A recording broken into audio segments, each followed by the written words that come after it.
I was born in Busan, South Korea, as Jin Jung Mi, and flown to the Detroit International Airport when I was 3 months old.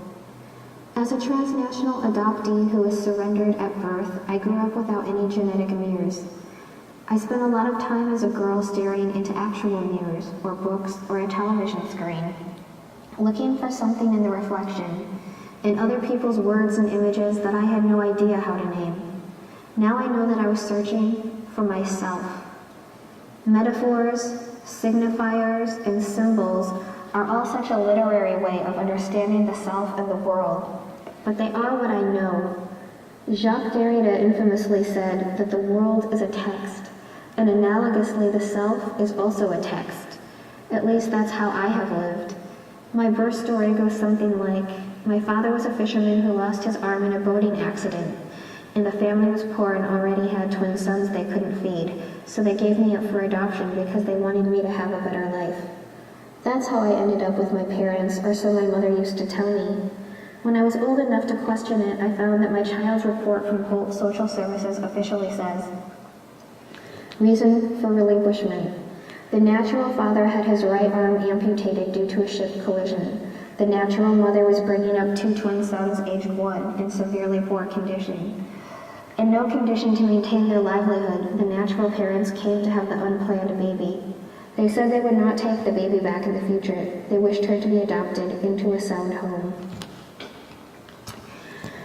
After I was molested last year by a 51-year-old woman after almost 2 years of emotional and sexual abuse, I started seeing a crisis specialist and psychospiritual therapist who told me that she had an intuition that my birth mother had been raped, and that's why I was given up for adoption.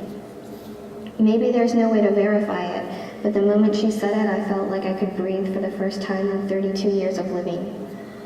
Oddly enough, the woman who molested me first initiated physical intimacy a year before that by telling me how much my birth mother loved me and had wanted to keep me.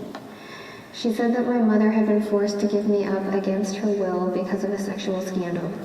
She said she knew from personal experience to go through the act of giving birth requires intense love, and as she was saying all of this, she touched my body everywhere, and for the first time, it felt like I had a body.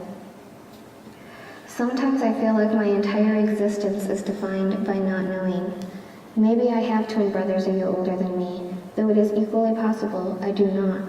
Maybe my father was a fisherman, or more accurately, a pawnbroker, and lost his right arm in a shipping collision somewhere off the coast of Busan the year I was born. Maybe my mother was raped. Maybe she loved me. Maybe she still might. It has taken me many years to call myself an artist and a philosopher, but that is what I know.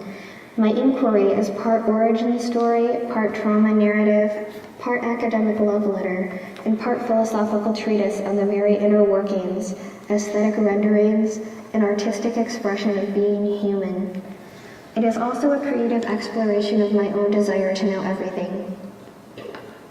I use a hybrid theoretical and creative approach in forming connections between the world of ideas, the body, objects, and wholeness.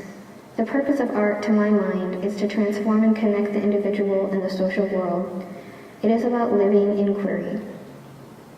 How does art enable people to consciously cultivate the different, often paradoxical ways we show up and identify with ourselves, with others, and with the larger world into a living expression of a whole self? What are the forms we choose to express persona in our lives? How do they manifest in our lived experiences and modes of self-expression? I use the term persona here, not as it is used in traditional psychotherapy as a mask or false sense of self, but in a more postmodern and playful sense that is in conversation with various modes of self-creation and self-representation. Like a deconstructionist, my aim is to play around and disentangle what dialogical persona can be, and not just with my mind, but with my body fully engaged.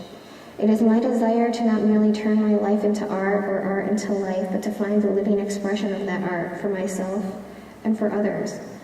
Rather than separate singular moments of lived experience that come into being in the present, I believe it is more healing for the psyche to return to more integral or holistic views of self that express the living creation or living force of the whole person through object-based metaphors of self-representation.